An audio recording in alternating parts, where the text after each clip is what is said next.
sabda Nabi sallallahu alaihi wasallam, ij'alul khaira adatan, jadikan perangai yang baik itu adat. Dua hadis ini adalah perintah untuk melazimi akhlak yang baik. Kemudian hadis yang ketiga, ya'budullaha fir ridha fa illam tastati'u fa fis sabr ala ma tukrahuna khairan katsira. Hadis yang ketiga ini perintah dan keadaan. Tadi di atas yang pertama, jadikan perangai akhlak yang baik. Maka di sini kita bertugas melihat hukum syariat, fiqih. Yang baik kata fiqih, itulah yang baik. Yang buruk kata fiqih, itu buruk. Maksiat kata fiqih, maksiat. Walau kita suka atau adat menyukainya, tapi diputuskan dalam hukum syariat itu buruk, buruklah. Itulah isi daripada ahsinu akhlaqakum, baikkan kamu perangai. Karena akhlak ada dua macam, mahmudah dan mazmumah. Pada yang kedua, hadis yang kedua pun juga, ij'alul khaira adatan, jadikan kamu perangai baik itu kebiasaan. Yang pertama, perintah pilih.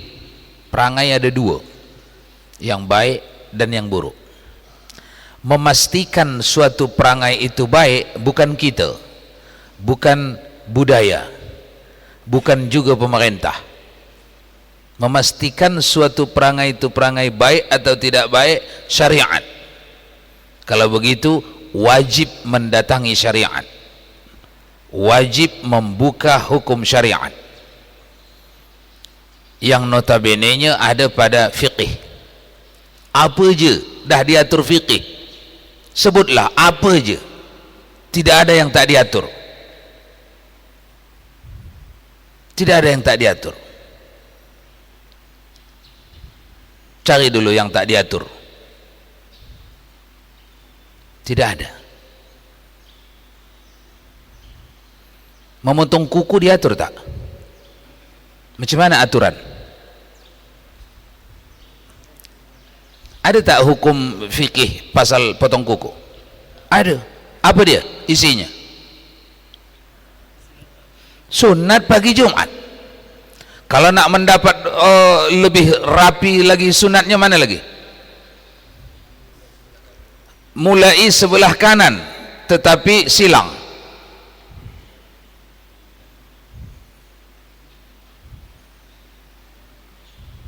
Kalau nak dapat lagi lebih rapi lagi, sunatnya apa lagi? Kumpul, bawa nanti bersama mandi. Ini aturan. Siapa yang lebih banyak mengamalkannya, maka lebih besar pahalanya. Walaupun perintah ini babnya ini bukan bab wajib, tapi bab sunat. Seluruh rangkaian hidup ni ada aturan. Itu maksud ij'alul khaira adatan. Tergantung kita seberapa banyak kita mampu mengenali petunjuk syariat tentang perbuatan ni, seberapa banyak. Itulah maksud ij'alul khaira adatan. Potong kuku kecil, apa lagi yang kecil? sisir rambut sejenis lah itu. Yang lain dulu, yang kecil-kecil, gosok gigi atau jungkit gigi, siwak, bergosok gigi tiap pagi. Bergosok gigi pagi ada aturan. Hukum dasar apa? Hukum dasar apa? Iyalah siwak. Hukumnya apa? Wajib, haram, sunat, makruh. Hukum dasar sunat, itu asas. Tapi aradi, hukum yang mendatang, boleh menjadi wajib. Bila masanya wajib? Ketika akan berdekatan dengan uang. Kita dah bercadang nak berdekatan dengan orang, dan tingkat baunya ini, ini menyusahkan orang nih. Wajib. Ij'alul khaira adatan. Jadi mengamalkan menggosok gigi ketika akan berhadapan dengan orang bukan hanya sekali, tapi adatan.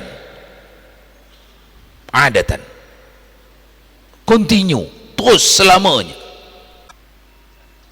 Assalamualaikum warahmatullahi wabarakatuh. Ingin saya tanyakan gini Pak Ustaz, apa hukumnya seorang laki-laki berambut panjang seperti perempuan Pak Ustaz? Laki-laki berambut panjang seperti perempuan. Karena ada saya lihat di TV seorang ustadz rambutnya panjang segini. Iya. Kalau panjang segini tidak disyariatkan oleh Rasulullah. Kalau kadang-kadang karena panjangnya sampai mencapai ke bahu, itu rambut Rasulullah. Kadang-kadang kurang daripada bahu, kadang-kadang sampai mencapai ke bahu. Tapi ini pun rambut panjang ini dah kita selesai kita bahas di sini waktu dulu yang lewat. Udah masih ingat lagi? Tak ingat? Ingat ya? Hah? Iya, mungkin tak ada ya. Makanya jangan sering-sering tak ada. Kenapa ulama-ulama kita sejak dari zaman dulu tidak membiasakan rambut panjang? Tuan-tuan guru, orang-orang alim, orang-orang saleh dari zaman dulu tak ada terbiasa panjang rambut mereka. Kenapa? Padahal Rasulullah panjang rambut. Kenapa tidak? Karena di negeri ini sebelum lagi Islam datang, dah 700 tahun di negeri ini Hindu dan Buddha bertapa. Umumnya penjahat-penjahat di negeri ini rambutnya panjang. Rompak, rampok, tukang-tukang teler, rambutnya panjang. Sementara Rasulullah sallallahu alaihi wasallam melarang, man tashabbaha biqaumin fahuwa minhu. Siapa yang menyerupai sesuatu kaum, dah ada sebelumnya kaum macam ni, komunitas penjahat biasanya panjang-panjang rambut dia sebelum lagi Islam datang. Begitu Islam datang, maka para ulama tidak menganjurkan orang-orang saleh panjang rambut. Walaupun hukum asal orang saleh tak apa panjang rambut, tapi janganlah segini ya, yang tu tak disyariatkan. Mencapai, kadang-kadang mencapai ke bahu rambut Rasulullah. Tapi kita tak membiasakan di negeri ini karena ada satu makna di negeri kita, kebanyakan yang memakai rambut panjang tu garong.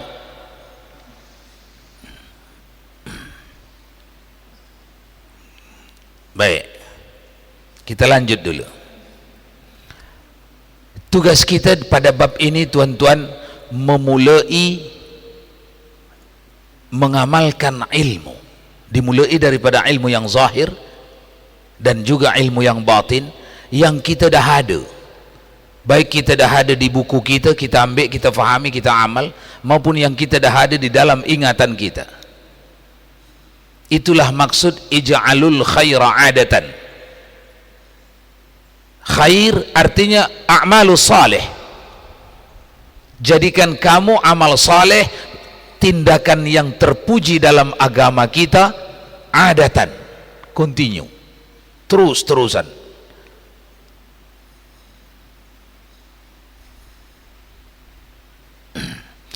Dua, baru pergi kepada uraian Nabi yang ketiga. Coba tengok, ya'budullaha fir ridha fa illam tastati'u fa fi sabr ala ma takrahuna khairan katsira. Jadikan kamu, perbuat oleh kamu akan ibadat yang zahir dan yang batin itu di dalam keridhaan. Apa artinya? Kita memulai setiap amal saleh, ini maksud setiap amal saleh, tak kisahlah mulai dari amal saleh yang bernama wajib, bernama sunat, kita mulai membiasakan yang kita minta, yang kita tuntut hanyalah ridha Allah.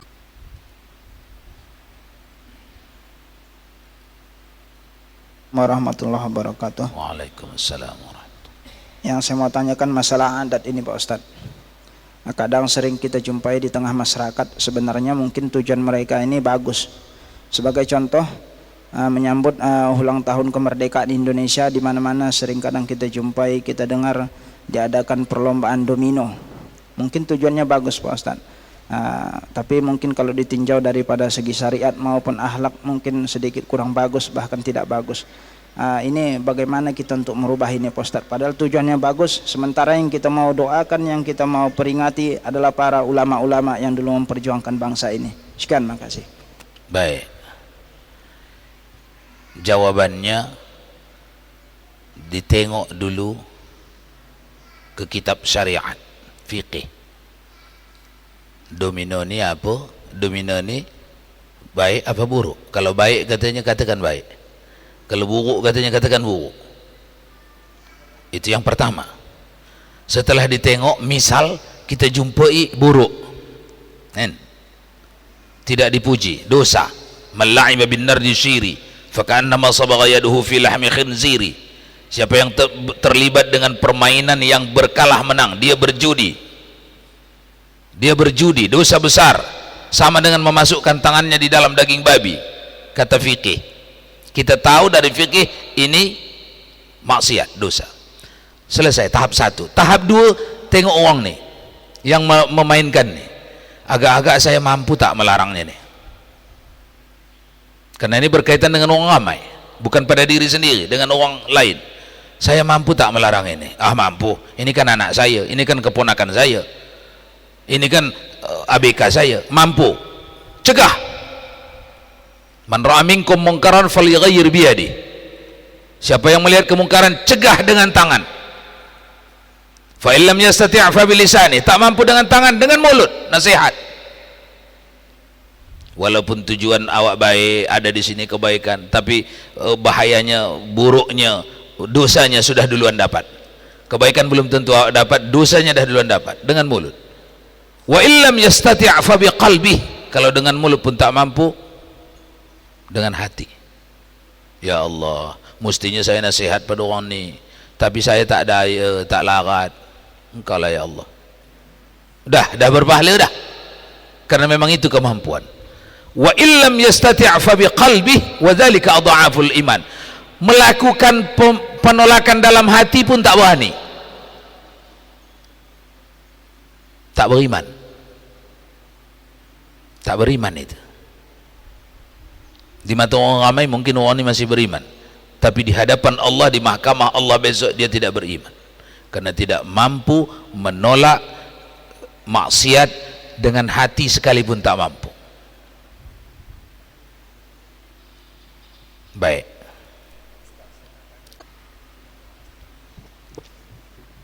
saya ulangi, perbuat olehmu akan ibadat yang zahir dan yang batin itu di dalam keridhaan, yakni suka hati. Tapi tidak mudah suka hati mengamalkan saleh, tidak mudah. Maka tahap yang kedua, alternatif. Maka jikalau tiada kuasa engkau berbuat ibadat dengan suka hati itu, maka berbuat ibadatlah di dalam sabar atas barang. Tak suka sebenarnya badan ni, hati ni tak suka mengeluarkan zakat, paksa. Tak suka sebenarnya badan ni,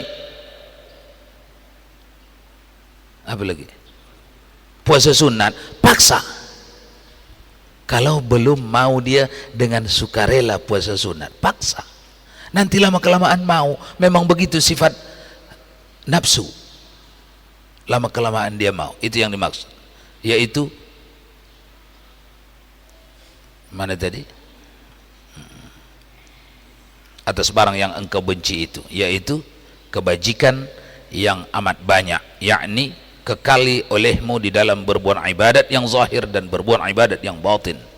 Dan jikalau tiada suka hatimu sekalipun, maka yang demikian itu kebajikan yang amat banyak yang tiada berbilang pahalanya itu, seperti firman Allah Subhanahu wa taala, innama yuwaffas sabiruna ujrahum bighairi hisab. Allah memberikan kepada orang yang sabar itu pahala dengan kelipat gandaan yang tiada dibagi tahu Allah kepada makhluk. Tak dibagi tahu jumlahnya. Jadi macam mana ukurannya? Disesuaikan Allah besok tingkat kesulitannya mereka memaksakan dirinya untuk taat. Sulit tapi dipaksakannya. Orang ni kelipatannya lebih besar.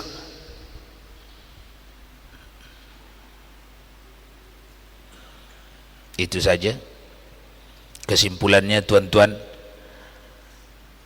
Pengajian kita malam ni, kita mencuba memikulkan tugas di pundak kita. Bab ini mengajak kita untuk ij'alul khaira adatan. Jadikanlah kebaikan, tapi bukan kebaikan pada adat, pada kebiasaan, pada orang ramai, pada orang kota, pada orang kampung, tak. Kebaikan pada syariat. Kalau begitu harus mendekati syariat lah, membuka kitab lah, bertanya kepada ulama lah. Fas'alu ahla dzikri in kuntum la ta'lamun. Bertanya kamu kepada ahli zikir ulama, tentang apa yang kamu tak tahu. Tidak satu jengkal bumi ini yang hendak kita kelola ini yang tidak dijawab Allah kedudukan hukumnya di dalam Al-Quran was sunnah, ijma' wal qiyas. Sudah ada. Tidak satu jengkal pun. Dalam mengurus apapun sudah disediakan Allah hukumnya. Ini yang dimaksud, pergi kita ke sana. Itulah makna daripada ij'alul khaira adatan. Jadikan kebaikan adat kebiasaan.